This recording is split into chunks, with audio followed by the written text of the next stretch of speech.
मैं शुरुआत में अपनी तरफ से ताज़ियत पेश करना चाहूँगा उन 26 लोगों को जिनका नाम पूछकर और मुसलमान नहीं होने के नाते पर उनको गोली मारकर कत्ल कर दिया गया। मैं ताज़ियत पेश करना चाहूँगा मौलाना इकबाल को, जो पूंछ के मदरसुल ज़ियाउल उलूम के मुदर्रिस थे, उस 5 साला लड़की मरियम को जिसको पाकिस्तान की शेलिंग में उसका पेट फट गया। मैं ताज़ियत पेश करना चाहूँगा मैडम ज़ैन अली और उर्वा फातिमा, इन दो जुड़वा भाई बहनों को जिनकी उम्र 14 साल थी, लांस नायक दिनेश कुमार को, बीएसएफ के सब इंस्पेक्टर मोहम्मद इम्तियाज़ को।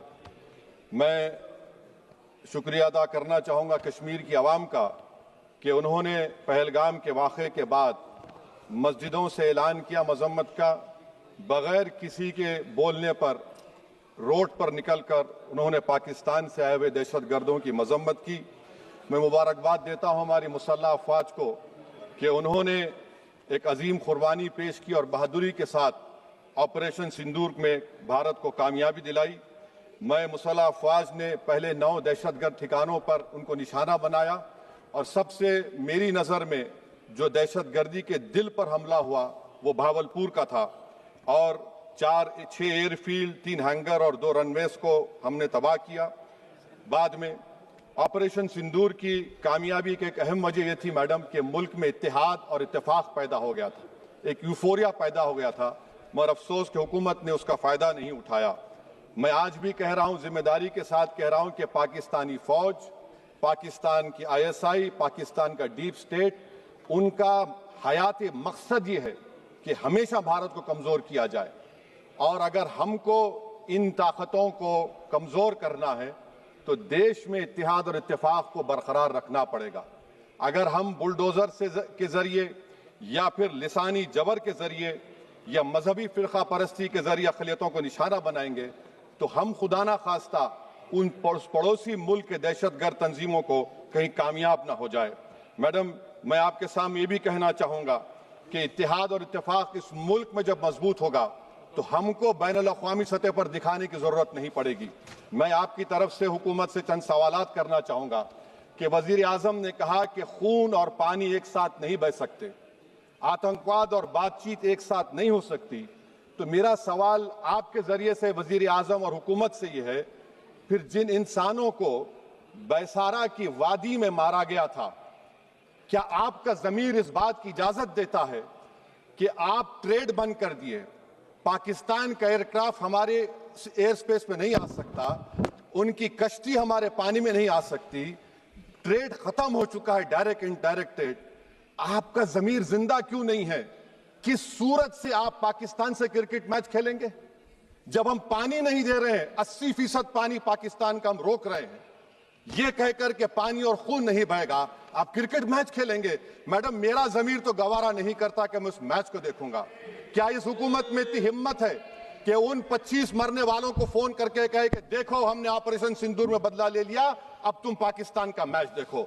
बड़ी अफसोस की बात है मैडम, अकाउंटेबिलिटी किस पर है? पहलगाम किसने किया? 7.5 लाख हमारी फौज और सेंट्रल पैरामिलिट्री फोर्स है, ये कहां से 4 चूहे घुसकर हमारे भारत के नागरिक को मारे? अकाउंटेबिलिटी किस पर फिक्स होगी? LG पर फिक्स होगी तो LG को बरतरफ करिए, IB पर आती है तो एक्शन लीजिए, पुलिस पर आती है तो एक्शन लीजिए, मगर आप ये समझ रहे हैं कि ऑपरेशन कर दिया और हम खामोश लोग भूल जाएंगे। अकाउंटेबिलिटी फिक्स करना पड़ेगा। मैडम, डिटरेंस आपकी क्या है? आपने सर्जिकल स्ट्राइक किया, आपने बालाकोट किया, फिर ये पहलगाम हुआ, तो आपकी डिटरेंस की पॉलिसी नाकाम साबित हुई, कश्मीर की पॉलिसी नाकाम साबित हुई, 370 हटा दिया आपने एक रियासत को यूटी बना दिया और उसके बावजूद भी दहशतगर्द वहां पर पहुंच गए।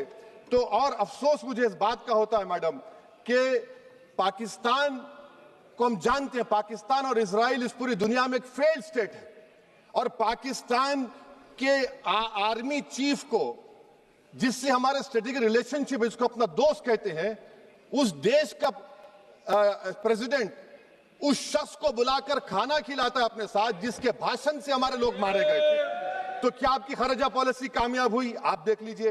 अच्छा, हमारे देश में एक ऐसी तंजीम है जिसका वजूद नफरत की बुनियाद पर और मजहबी अज़वियत को फैलाने के लिए बनाया गया।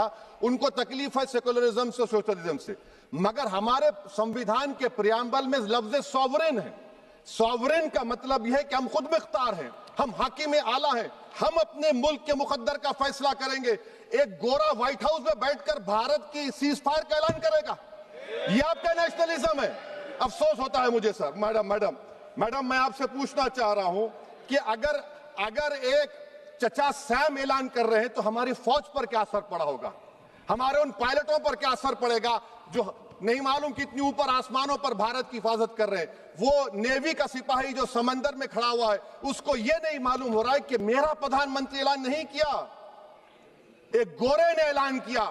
बड़ा ये आपके कैसा होगा ये? मैडम मेरा सवाल हुकूमत से यह भी है कि हम कोई एडवर्सेरियल कंट्री नहीं है अमेरिका के लिए, हम दोस्त हैं, स्ट्रेटेजिक रिलेशनशिप है। क्या क्या एग्रीमेंट हमने साइन नहीं किया, तो क्या ये दोस्ती निभा रहे हैं? मैडम मैं हिस्टोरिकल एग्जांपल दे रहा हूं, क्रुश्चेव और टीटो। क्रुश्चेव ने दबाव डाला, टीटो ने कहा मैं नहीं मानता, मैं नैम ज्वाइन करूंगा। मैडम फ्रांस और यूएसए, डिगोल को जब यूएसए ने दबाव डाला तो डिगोल ने कहा कि तुम दोस्त हो मगर हमारी खारिजा पॉलिसी आजाद ना है। मैडम वहीं पर आप देखिए गुजराल साहब, जिसको कहते सबसे कमजोर थे, वजीर आजम थे, उन्होंने बहादुरी का मजारा किया, रिफूलिंग करने नहीं दिया। वियतनाम 20 साल यूएसए से लड़ा मगर झुका नहीं, और हम उनको बोल भी नहीं पा रहे, उनको बोल भी नहीं पा रहे। हम तो कोई दुश्मन मुल्क तो नहीं है अमेरिका के, ये आपको समझने की जरूरत है। और मैडम यहां पर वजीर खारजा ने कहा वो चीन गए, डिप्टी चीफ ऑफ स्टाफ ने कहा कि चीन के इक्विपमेंट एक लाइव लैब था हमारे उनके लिए। क्या आपने कहा चीन को कि तुमने क्यों दिया पाकिस्तान को हथियार? आप नहीं कहे। और मैडम आप जानते हैं कि रक्षा मंत्री ने कहा कि स्विफ्ट एंड प्रोपोर्शनेट, तो फिर जो इंडोनेशिया मिलिट्री अटैचे ने कहा कि हमको कहा गया मत मारो, हम सेल्फ डिफेंस में भी नहीं मार सकते थे पाकिस्तान को। और अगर आप ट्रंप के बयान को गलत कह रहे हैं कि 5 एयरक्राफ्ट नहीं गिरे, मैं यकीन करता हूं आपकी बात का। आप हमारे पायलट्स को कमेंट करिए ना, हमारे पायलट्स को कमेंट करिए कि हम अपने पायलट्स की तारीफ करते हैं, आप वो भी नहीं करना चाहते।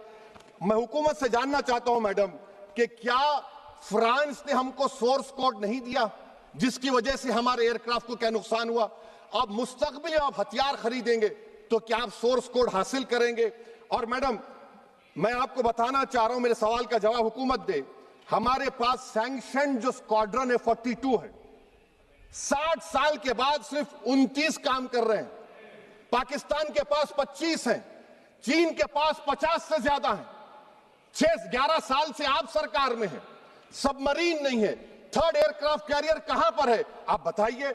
और मैडम FATF में लाना पड़ेगा आपको। अगर आप विश्व गुरु हैं तो हम आपको चैलेंज कर रहे हैं, आप G7 के कंट्रीज को, GCC को और चचा सैम को राजी कराइए कि पाकिस्तान को, मैडम खत्म कर रहा हूं, FATF में दोबारा लाया जाए। मैडम ऑल पार्टी मीटिंग हुई, देखिए कितना कॉन्ट्रडिक्शन है केंद्र सरकार में और स्टेट सरकार में। ऑल पार्टी मीटिंग में मैं था, केंद्र सरकार ने कहा कि नहीं, बैसारन मिडोस पर तो कोई जा ही नहीं सकता, जून से पहले इजाजत लेना पड़ेगा। बाद में हमको मालूम हुआ कि साल भर खुला रहता मिडोस सिवाय बारिश और स्नो के। ये कॉन्ट्रडिक्शन है केंद्र सरकार में। वहां पे मैं हुकूमत से मुतालबा करता हूं मैडम आपके जरिए से कि कौमी सिक्योरिटी को, नेशनल सिक्योरिटी को, खारिजा पॉलिसी को, फॉरेन पॉलिसी को राजनीति का मुद्दा मत बनाइए, राजनीति का मुद्दा मत बनाइए। ये हमारे मुल्क में मुफाद होगा, हमारे मुल्क के इत्तेहाद और एकजुटती को आप एक वोट का जरिया मत बनाइए। और मैं एक आखिरी बात पूछ रहा हूं मैडम, क्या चीन ने हमसे कहा था कि सीज फायर कर लो? और कैसे पाकिस्तान ने हमारे पायलट्स की बातों को सुना कि हमारा कम्युनिकेशन एनक्रिप्ट नहीं है? मैडम आखिर में मैं अपने शेर से इस अपनी बात को खत्म करूंगा कि अपने ही हाथों से सर अपना कटाना है हमें, मादर हिंद पे भेंट चढ़ाना है हमें। किस तरह मरते हैं एहरारे वतन भारत पर, यह तमाशा है जो दुनिया को दिखाना है हमें। ये मैं भारत की उस बहादुर फौज के नाम पे करता हूं, मुसल्ह फौज के नाम पे करता हूं। ये शेर कहने वाला कोई बीजेपी का नहीं था, ये शेर कहने वाले का नाम शेर था, शहीद अशफाकुल्लाह। मैं फिर से हुकूमत से कह रहा हूं पाकिस्तान टेररिज्म करेगा।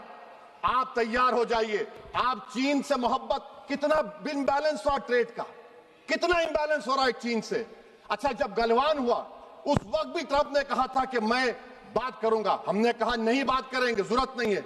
आज ट्रंप हमारे से पहले बोलता है इज्जत नफ्स भी कोई चीज होती है। इख्तिदार में कोई यहां रहेगा, कोई वहां रहेगा, मगर इख्तिदार में इकबाल होना चाहिए। बदबख्ती की बात यह है कि आपने इकबाल को खो दिया। बहुत बहुत शुक्रिया। माननीय सदस्य श्री के फ्रांसिस जॉर्ज जी।